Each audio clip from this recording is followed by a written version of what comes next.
Choisir un nouveau smartphone en 2025, c'est un peu comme aller à McDo et pas savoir quel burger prendre. Il y en a 40 différents et tu sais jamais lequel va te laisser sur ta faim. Alors je vous propose de savoir comment choisir le meilleur le meilleur smartphone pour l'année 2025. Tout ça dans une limite de budget entre 200 et 800 euros, on ne dépassera pas les 1000 euros.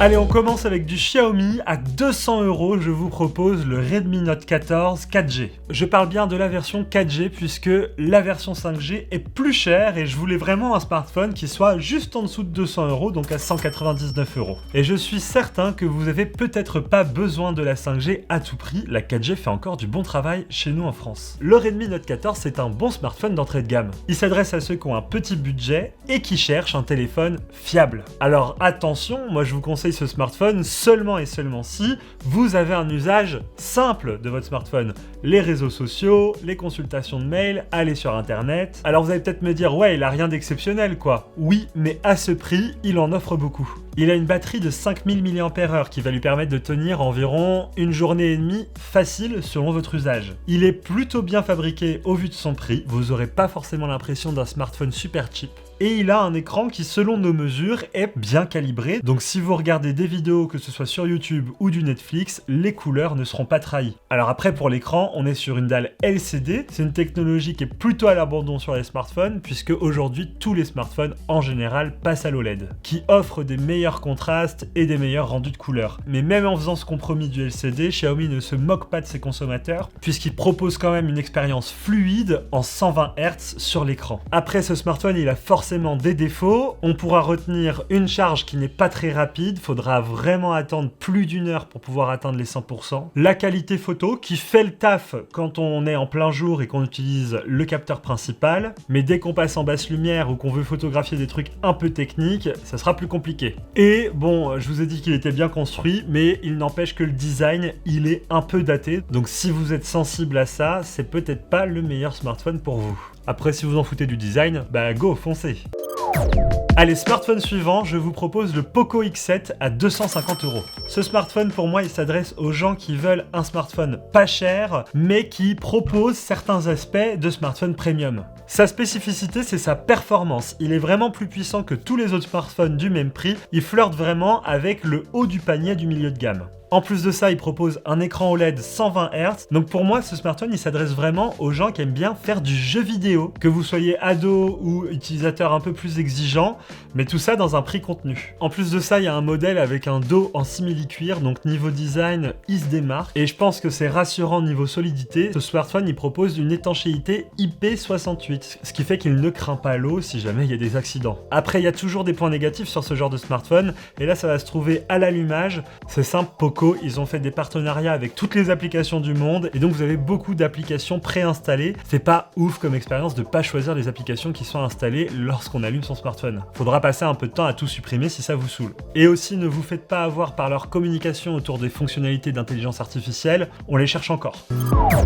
Allez, on passe chez Samsung avec le Galaxy A35. Il coûte 280 euros et peut-être que là vous allez me reprendre si vous suivez l'actualité tech. En fait, on est déjà passé à la gamme A36 en 2025, mais oui, je vous conseille bien le A35. Pas parce que le A36 est moins bon, mais juste il est plus cher et le prix du A35 ayant baissé, il devient vraiment intéressant. Bon, c'est le smartphone à papa, hein. C'est un smartphone dans lequel vous serez confortable, il ne vous fera pas de folie, mais vous proposera un équilibre assez intéressant. C'est un smartphone que je recommande facilement à mes parents, à des amis qui sont pas très smartphones. Il est solide, il est stable, il propose un suivi logiciel sur le long terme, c'est le choix de la raison. Ce qu'on a adoré sur ce smartphone, c'est notamment son écran AMOLED 120 Hz, très bonne qualité, une super batterie de 5000 mAh qui vous fera tenir facilement la journée, voire même aller sur les 2 jours si vous n'êtes pas un gros utilisateur, et un design qui commence à devenir premium puisqu'on a quand même un dos en verre. Jusqu'ici, les smartphones que je vous ai présentés, c'était des dos en plastique. Et le gros point positif des smartphones de Samsung aujourd'hui, c'est leur suivi sur le long terme comme je vous en parlais.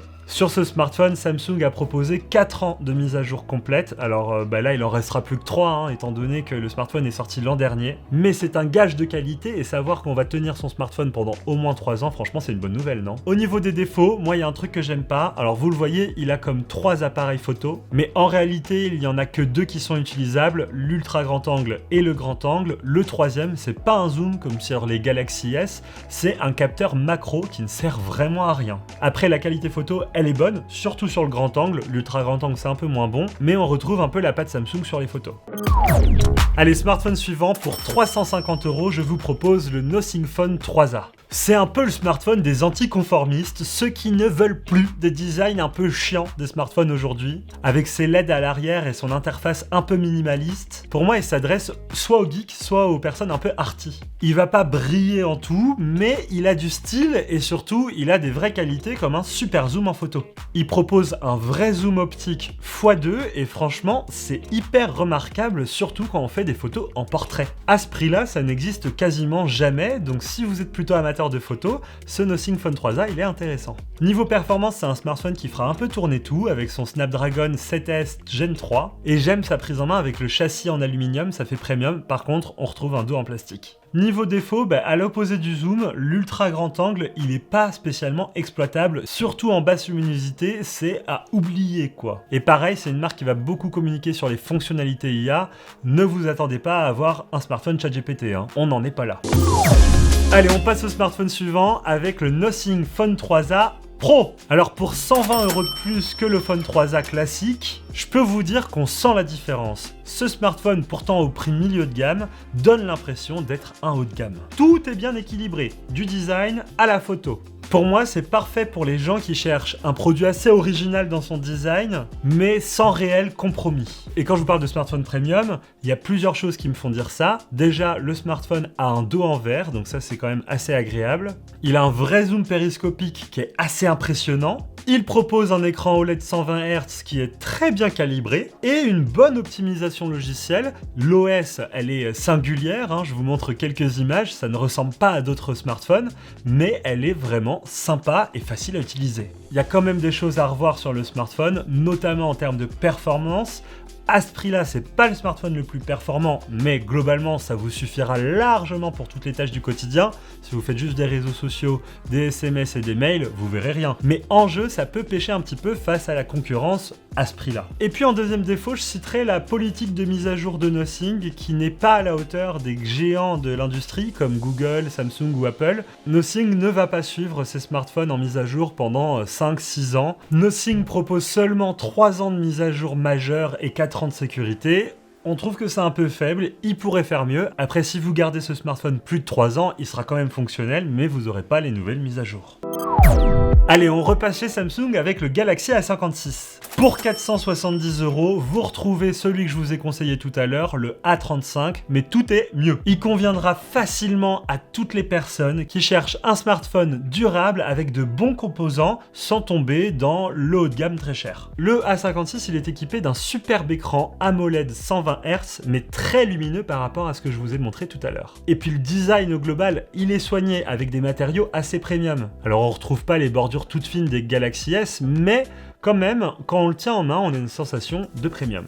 Au niveau de l'autonomie, vous tiendrez facilement la journée, journée et demie, voire 2 jours selon votre utilisation. C'est ce que j'appelle une autonomie confortable. Niveau photo, on est assez polyvalent avec un triple module, ultra grand angle et zoom, sachant que le x1, il est en 50 mégapixels, ce qui est quand même super pour faire des bonnes photos, que ce soit de jour ou de nuit d'ailleurs, c'est plutôt bon. Et ce qu'on adore sur ce smartphone, c'est l'interface. Samsung le vend d'office avec la nouvelle surcouche One UI 7, qui est franchement sublime.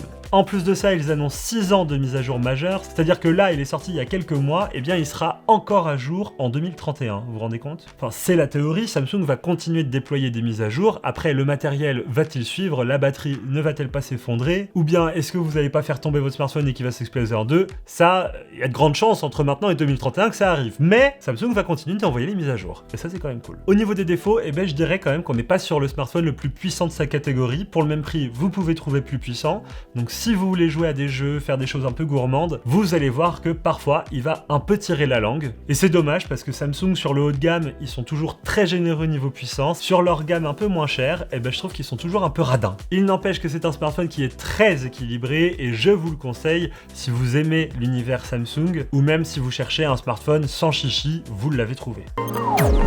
Allez, on arrive chez Google avec le Pixel 9a à 550 €. Franchement, Google, avec ce smartphone, il tape fort. Il est très compétitif. Il propose vraiment des atouts haut de gamme pour un prix contenu. Je pense à la qualité du capteur principal en photo, qui est vraiment excellente. On retrouve la patte Google, hein, c'est sympa à voir. L'écran, il est complètement fou. On a une super luminosité. Et Google ne se moque pas de ses consommateurs puisqu'il propose toutes les fonctionnalités IA des smartphones haut de gamme dans celui-ci. Et ça c'est quand même plutôt cool, mais c'est possible parce que tout simplement, le Pixel 9a a le même processeur que les Pixel 9 classiques. C'est le Tensor G4 qui est en réalité fabriqué par Samsung, mais qui offre franchement des performances assez élevées pour cette catégorie de prix. En plus de ça, c'est un smartphone qui sera mis à jour pendant 7 ans, donc vous l'achetez aujourd'hui, en 2032 normalement il y aura encore des mises à jour si le téléphone il a tenu jusqu'ici. Et puis au niveau de l'autonomie, il est quand même top puisque c'est un petit smartphone, il est pas très grand, hein, 6,1 pouces, mais il va vous tenir facilement une bonne journée, voire plus une journée et demie si vous n'êtes pas un grand utilisateur. Et ça, un petit smartphone qui a une bonne autonomie, c'est quand même assez rare à dire. Au niveau des défauts, on peut souligner quand même un design que je trouve un peu plan-plan quoi, avec des super méga bordures autour de l'écran. À ce prix-là, on pourrait s'attendre à ce que les bordures soient un peu plus fines.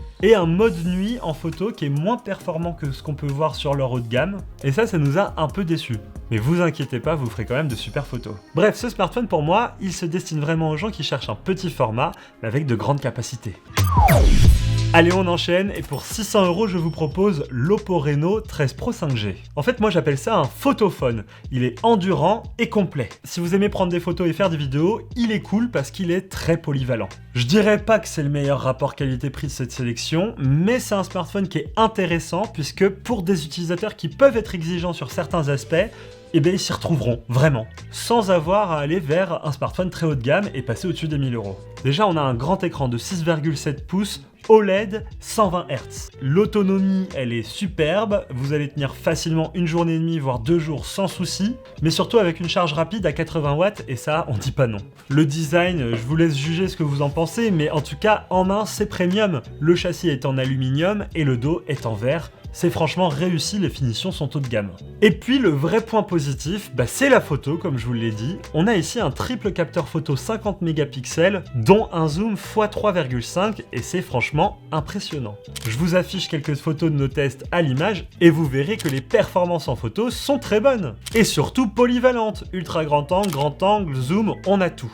Il a quand même des petits points négatifs, notamment le manque de charge sans fil. À ce prix-là, c'est vrai qu'on attend un smartphone qui peut se recharger sans fil. Et des promesses de fonctionnalités IA qui en fait ne sont pas traduites en français, donc c'est quand même assez dommage.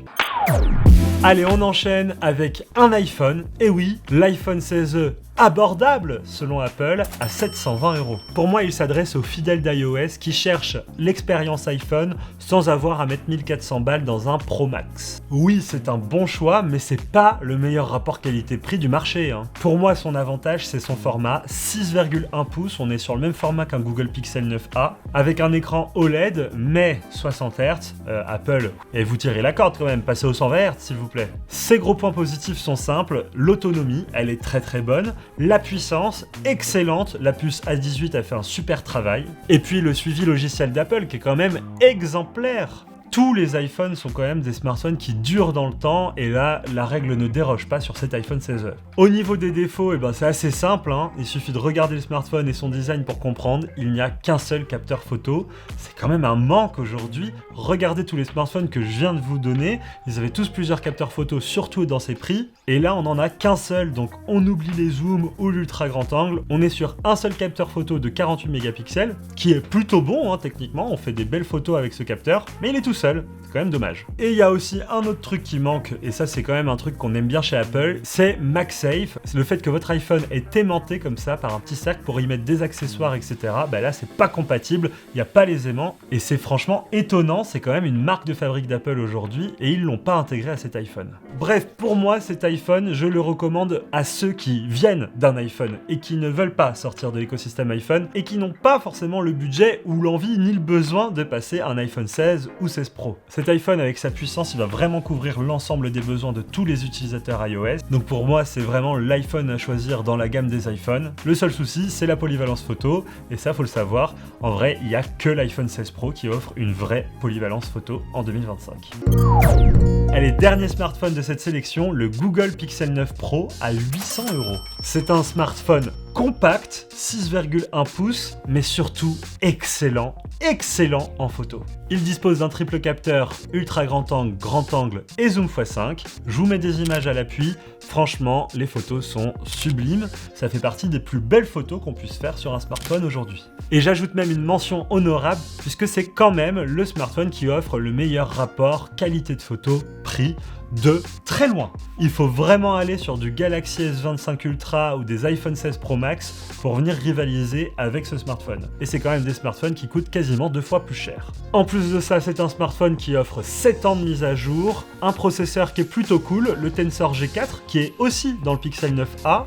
Alors là où c'était un avantage du Pixel 9a, ici pour ce prix-là, on pourrait s'attendre à un peu plus puissant. C'est pas le smartphone le plus puissant de sa catégorie de prix.